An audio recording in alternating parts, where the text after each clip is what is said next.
بسم اللہ الرحمن الرحیم۔ السلام علیکم جی، سب کیسے ہیں؟ امید کرتی ہوں کہ سب ٹھیک ٹھاک خوش باش ہوں گے۔ آئیے مل کر درود پڑھتے ہیں۔ الصلاۃ والسلام علیک یا رسول اللہ وعلی آلک واصحابک یا حبیب اللہ۔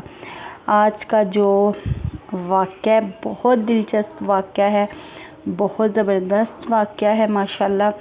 ضرور پورا سنیے گا، ویڈیو کو پورا دیکھیے گا، پورا سنیے گا۔ صبح صبح کشتی میں شور اٹھا کہ میں لٹ گیا، میں تباہ ہو گیا۔ لوگوں نے کہا خیر تو ہے، کیا بات ہوئی؟ کچھ بتاؤ تو صحیح۔ مگر وہ آدمی بس چلائے جا رہا تھا، ایک ہی رٹ لگی تھی کہ میں لٹ گیا۔ کشتی کے سبھی مسافر ایک جگہ جمع ہو گئے، ایک دوسرے سے پوچھنے لگے کیا بات ہے؟ کسی کو کچھ معلوم ہوتا تو بتاتا۔ کشتی بہت بڑی تھی، اتنے مرد عورتوں میں ایک بڑے عالم فاضل اللہ کے بندے بیٹھے تھے۔ شور کی آواز انہوں نے بھی سنی۔ روتے پیٹنے والے کو سمجھا بجھا کر بات پوچھی تو اس نے کہا غریب مسافر ہوں، ایک تھیلی میں زندگی بھر کا سرمایہ تھا، کسی ظالم نے تھیلی چرا لی۔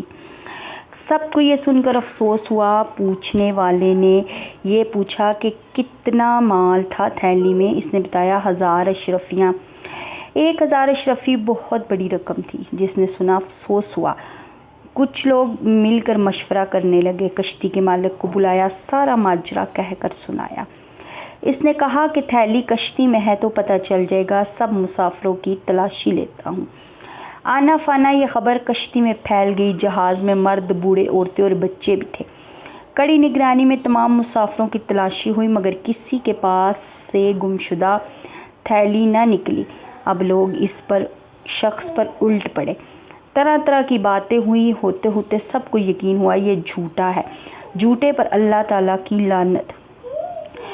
سب اسے برا بھلا کہہ کر اپنی جگہ جا بیٹھے، جھوٹا سٹ پٹا کر اپنی جگہ بیٹھا۔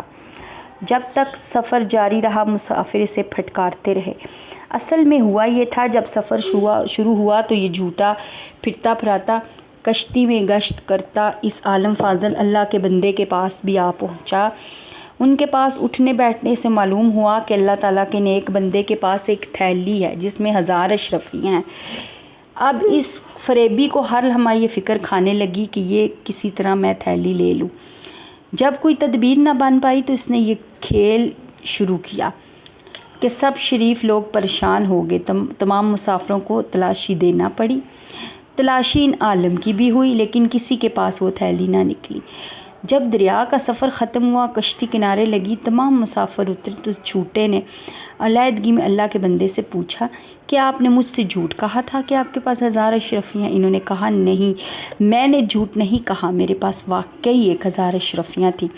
اس نے پوچھا پھر وہ تھیلی کہاں گئی؟ انہوں نے جواب دیا جب تو نے اپنی تھیلی گم ہو جانے کا ڈھونگ رچایا تو میں سمجھ گیا کہ تو نے میری تھیلی ہتھیانے کے لیے کھیل کھیلا ہے۔ تھیلی میرے پاس سے نکلتی تو سب کو یقین ہو جاتا میں چور ہوں، اس لیے میں نے چپکے سے وہ تھیلی دریا میں ڈال دی۔ جھوٹے نے کہا 1000 اشرفیاں دریا میں ڈال دی؟ جواب ملا ہاں۔ اس نے کہا تب تو آپ کا نقصان ہوا۔ جواب ملا نیکی کا بدلہ برائی سے دینے والے ظالم دوست، میرے نزدیک اہمیت دولت کی نہیں لوگوں کی ہے، اس اعتماد کی ہے جو حدیث نبوی کے لیے خدمت کے لیے مجھ سے برقرار رکھنا ضروری ہے۔ اگر میں مشہور ہو جاتا تو میری بیان کردہ حدیثوں پر کون اعتماد کرتا؟ اب آپ بھی سن لیں کہ یہ بزرگ کون تھے۔ وہ امام بخاری رحمۃ اللہ تعالیٰ تھے جن کو بخاری شریف دنیا بھر میں